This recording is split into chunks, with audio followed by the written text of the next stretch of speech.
Okay, so today we're going to take a deep dive into this like whole Jennifer's body thing, right? Because it's like having a resurgence. Yeah. And like we have some pretty interesting stuff to talk about from Amanda Seyfried and Adam Brody. Yeah, they both had some interesting things to say. So Amanda Seyfried talked to GQ and Adam Brody to The Independent, and it's like, okay, why is this movie that everyone kind of thought was whatever? Right. Like now is like this cult classic. Exactly. So like what happened? Yeah, so right away, Amanda Seyfried kind of hits on something that I think is super important, Okay. which is that, like, the marketing for Jennifer's body really did not do it any favors. Okay. She uses the word cheapening to describe it. Ooh, interesting. Yeah, and she's basically saying that they tried to sell it as, like, just this gory, like, romp. Yeah. Which, like, really wasn't what the movie was about at all. Totally. And she was saying that they like used all these images of Megan Fox like super sexualized. Right. And like obviously trying to get like a male audience. Exactly. Like, they were aiming for, like, the Transformers crowd, basically. Oh, yeah. You know? For sure. But the thing is, the movie's really about female friendship and that kind of, like, intense bond. Yeah. She even said, quote, if the critics criticize anything, it would be the marketing. The marketing sucked. It just did. And we all agree. Wow. Like she really went there. Yeah, she did not hold back. No, she didn't. And she also talks about how much she loves that the director, Karen Kusama, like really focuses on like these female relationships. Right. It's clearly something that's important to her. Yeah, totally. And like even when Seyfried is talking about the special effects and stuff, it's like she sees it all through this lens of like Oh, interesting. female experience. Like she even talks about the girl on girl action and how it's all about like expressing angst in a very, very specific comedic way. Yeah, so it's not just like gratuitous or anything. Right, exactly. There's like a deeper meaning there. Totally. So then we have Adam Brody, right?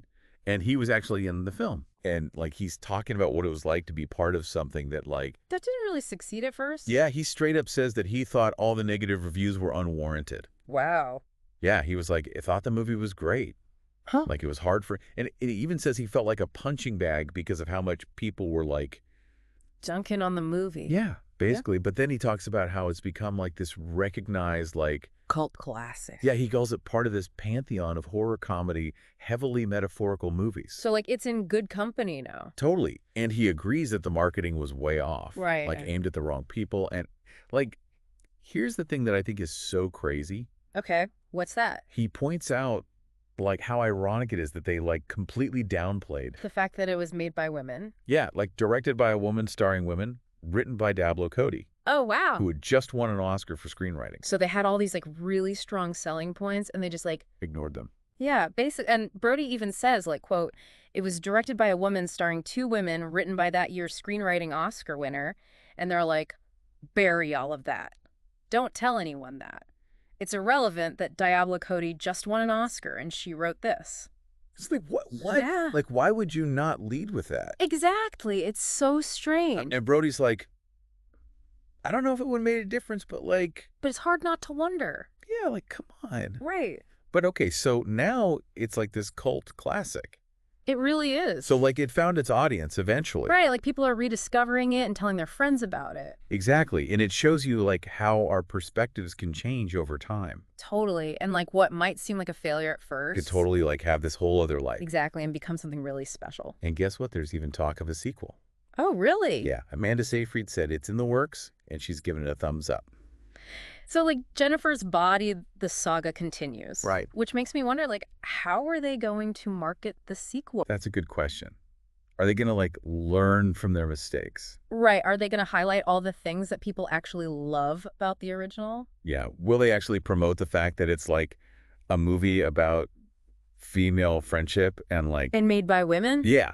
Who knows? So basically what we've learned is that like the way a movie is marketed can totally like... make or break it. Right. And this one was like all about female friendship and like... And like these darker comedic elements. Yeah.